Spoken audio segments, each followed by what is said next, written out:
નમસ્કાર દોસ્તો, વિડીયોમાં તમારું સ્વાગત છે। સુરતમાં ગોપાલ ઇટાલિયાએ લોકોને શું સલાહ આપી, શું સલાહ સૂચન કર્યું, આવો વિડીયોમાં સાંભળીએ। વિડીયો તમને સારો લાગે અને ગમે તો તમે વિડીયોને શેર કરજો અને સબસ્ક્રાઇબ કરજો અને કેવો વિડીયો લાગે એ કોમેન્ટ બોક્સમાં જરૂરથી જણાવજો। આપણા બાળકોનું વિચારો કે આપણા બાળકોનું ભવિષ્ય શું। હું તમને વાત કરતો હતો કે આપણા છોકરાઓ માટે શું વ્યવસ્થા છે અહીંયા, અને પછી છોકરા જાણતા કે અજાણતા કોઈ ખોટા રસ્તે ચડે એને પાછો કોણ વાળે? એટલે હું થયું કે આપણા છોકરા આવડા રસ્તે ચડે ભૂલથી કે અજાણતા, તો એને પાછા કોણ વાળે? આજ આખા વરાછા વિસ્તારમાં 40% લેખે જે ટીપીની જમીનો કપાત કરી હતી જૂના સમયમાં, જ્યારથી થોડી થોડી કરીને, એ એક પણ જમીનનો કટકો ભાજપ વાળાએ વધવા નથી દીધો। આજ સરથાણાનું પોલીસ સ્ટેશન બનાવવું હોય તો એની પાસે જમીન જ નથી, ગઈ ક્યાં? 40% લેખે જે કપાત જમીનો લીધી એ ભાજપના માણસોને વેચી, એને કોમ્પ્લેક્સ બનાવીને તમને વેચ્યા। આખો ખેલ પૈસાનો 30 વર્ષથી ચકડું ફર્યું, 2 નંબરિયા બધા પૈસા વાળા થઈ ગયા અને ગામ આખું રોડે ચડી ગયું। આ પરિસ્થિતિને બદલવા માટે તમારા દીકરા તરીકે અમે બધા મહેનત કરીએ છીએ, અને પાટીલ એમ કહે છે કે તમને હરાવી દેશું। પાટીલે અમને ચેલેન્જ મારી છે કે ગોપાલ ઇટાલિયાની પાર્ટીની 27 સીટ નહીં આવે સુરતમાં। કાંઈ વાંધો નહીં ભાઈ, અમે નાના માણસો છીએ, સામાન્ય ગામડાના ખેડૂત પરિવારમાં જન્મેલા માણસો છે।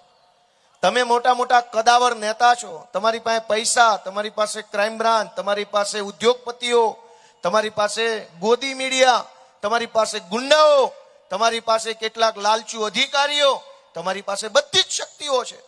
તમે અમારી જેવા નાના માણસને હરાવી દો, એમાં કઈ બહુ મોટું તીર માર્યું ન ગણાય। પણ પાટીલ સાહેબ, તીર ત્યારે માર્યું ગણાય જ્યારે વિશ્વ કક્ષાનું સ્ટેડિયમ તમે વરાછા કે કામરેજમાં ખોલીને બતાવો ને તો તમે તીર માર્યું કહેવાય।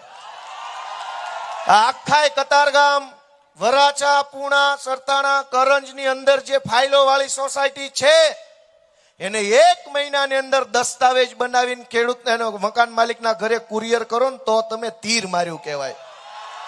ગોપાલ ઇટાલિયાની પાર્ટીને ચૂંટણી હરાવી દો, એમાં શું તીર માર્યું?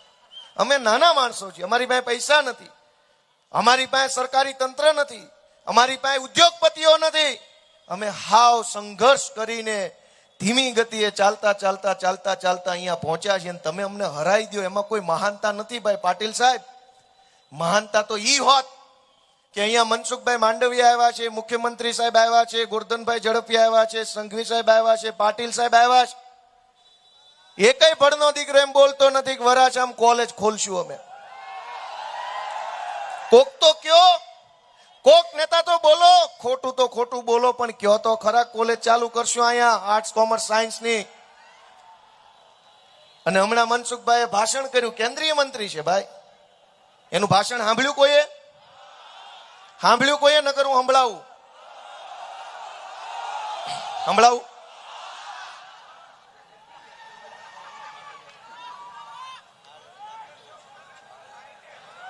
એણે એક ભાષણ એવું કર્યું, જોજો હું તમને જવાબ આપું, 2 જ મિનિટ ખાલી રાહ જોવી પડશે, થોડી વાર।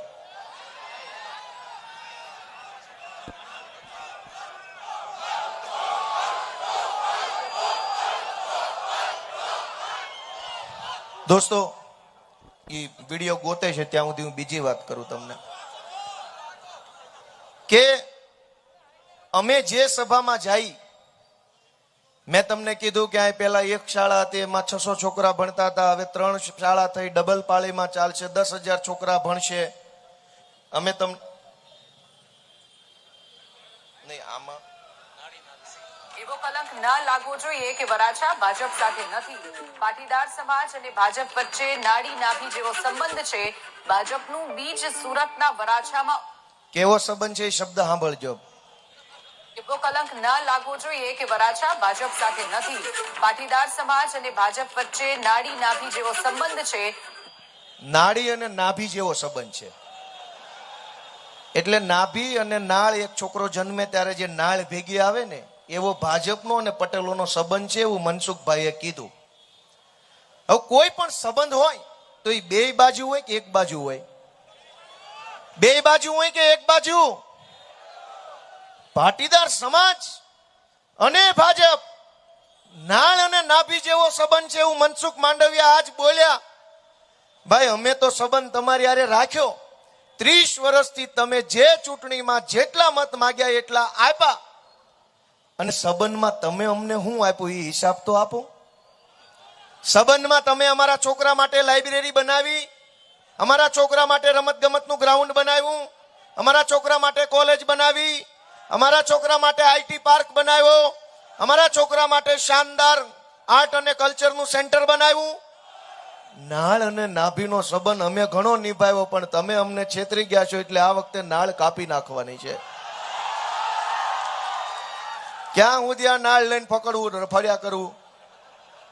નાળ લઈને ફર્યા કરવી 30 વર્ષથી કામમાં કઈ આવતી નથી. આ વખતે હાવણો મારી નાળ કાપી નાખો, નાભી નોખી પાડી દો. આ લોકો શું વાત કરે છે? શું ચર્ચા કરે છે? હું થયું હે? મારા બેટા બુરાયા થયા છો. પણ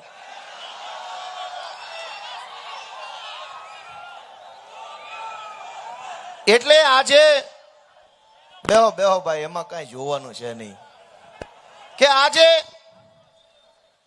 બધા જ અહીંયા આવે છે જે લોકોએ 30 વર્ષ સુધી આ સુરતની વેદના નહોતી સાંભળવાની તૈયારી બતાવી, જે લોકો પાસે સમય નહોતો. આખું મંત્રીમંડળ અહીંયા ઉતરી ગયું છે વરાછાની અંદર. શું કામ? કેમ કે જનતા એટલી જાગૃત થઈ ગઈ છે ને કે હવે આ કોઈ રીતે માને એમ નથી. આ વિસાવદર વાળી કરીને જ ઉભા રહે. વિસાવદરની ચૂંટણીમાં આવું જ થયું હતું. મુખ્યમંત્રી ન્યા, સંઘવી ન્યા, પાટીલ ન્યા, આખું ટોળું ન્યા આવ્યું અને છેલ્લે કાણ લઈને ગયું ભાજપની. અહીંયા મને એવું લાગે છે કે હવે ઈ વારો પડવાનો થયો છે. આ બધા આવ્યા છે એટલે બીજી વખત કાન લઈને જવાના છે ભાજપની પાછી. દર ચૂંટણી આવે. અમે 5 વર્ષ સુધી માર ખાધો છે. તમારી નજર સામે કેટલી એફઆઈઆરો થઈ. કોર્પોરેટરોના ગળા દબાવ્યા પોલીસે, એફઆઈઆરો કરી, જેલમાં પૂર્યા, રાત રાત રહ્યા. અહીંયા માંડવો નાખીને અમે ડ્રગ્સની વિરુદ્ધમાં બેસી રહ્યા હતા આ સર્કલ ઉપર. આરટીઈ નો માંડવો અમે અહીંયા નાખ્યો તો ભણતર ગણતરની વાત હોય, સુરતને સારું કરવાની વાત હોય તો અમે લડાઈ લડ્યા. અને તે દિવસે ભાજપ વાળા મજાક ઉડાવતા હતા. અમે ગણપતિ ઉત્સવ ચાલુ કર્યો. આ મનોજ સોરઠિયાનું માથું ભાજપના ગુંડાઓએ ફોડી નાખેલું અને આખા ગુજરાતે જોયેલું. અમે કેજરીવાલ સાહેબને લઈને આવેલા. અમે લડાઈ લડેલા છીએ અને એટલે આજે કહી શકીએ છીએ કે અમે લડાઈ લડ્યા છીએ, માટે તમે અમને તક આપો. અને સૌથી સમજવા જેવી તો વાત ઈ છે કે અમે જે ચૂંટણીમાં અત્યારે જે મંચ ઉપર બોલીએ છીએ, હું અહીંયા મંચ ઉપર સાંભળવા જેવી વાત છે. હું અહીંયા મંચ ઉપર આવ્યો એ પહેલા જેના હાથમાં માઇક હશે મને નથી ખબર, એણે એનું કામ ગણાવ્યું છે કે અમે આ કર્યું ને તે કર્યું ને ઓલું કર્યું ને પેલું કર્યું. સરકારમાં તો ભાજપ હતી, અમે તો વિરોધ પક્ષમાં હતા. મેયર ભાજપના હતા. સુરતની તમામ સભાઓમાં પહેલા અમે અમારા કામનો હિસાબ આપીએ છીએ ને પછી અમે બીજી વખત મત માંગીએ છીએ. ભાજપની એક પણ સભામાં એક પણ નેતા કહેતો નથી કે હું કર્યું 5 વર્ષ. એક કામ તો બોલો કે તમે આ 5 વર્ષમાં શું એવું કરીને આવ્યા છો કે મત માંગવા આવ્યા છો. મેયર હતા તમારા, એક કામ કર્યું નથી. અને એના કરતા શું કર્યું છે એનો હિસાબ ભલે ન હોય, પણ શું કરવાના છો એ તો ખબર હોવી જોઈએ કે ન હોવી જોઈએ. અમારા બધા કોર્પોરેટરોને ખબર છે, ઉમેદવારોને ખબર છે કે જો તમે મત દેશો તો અહીંયા શાળા બનાવવાની છે, અહીંના રોડ રસ્તા ગટર વ્યવસ્થા સારી કરવાની છે, જૂની જે સોસાયટીઓમાં હજુ રોડ નથી બની શક્યા એમાં રોડ બનાવવાના છે, સ્પોર્ટ્સ કોમ્પ્લેક્સ બનાવવાના છે, પ્રોફેશનલ ટેક્સ નાબૂદ કરવાનો છે, બસ ફ્રી કરવાની છે. અનેક અમને બધી જ ખબર છે કે અમે શું કરવાના છે. ભાજપના એક પણ નેતાને ખબર નથી કે જીતી જાશો શું કરવાના છે. ક્યાંય કોઈની પાસે ભાષણમાં તમે સાંભળો તો કહેજો. અને હું તો એવી વિનંતી કરું છું કે અમથા અમથા ભાજપ કાર્યાલય બેસવા જાજો, ખરેખર અખતરો કરજો કે ખરેખર તમે ભાજપની ઓફિસે બેસવા જાજો. હળુક રહીને જે મેન નેતા બેઠો એને પૂછવાનું કે અમારી સોસાયટીની પબ્લિક છે ને એમ કે છે તમારા ભાજપ વાળા શું કરવાના છે, શું કરવાના, પૂછપૂછ કરે છે, તો તમે અમને કયો શું કરવાના, તો હું મારી સોસાયટીમાં કહું, નકર સોસાયટી મત આપવા ના પાડે છે. તો ઓલો કહે મને કાંઈ ખબર નથી. આ જાજો અખતરો કરવા જાઉં હું ખોટો નહીં પડું, મને ખબર છે. આખી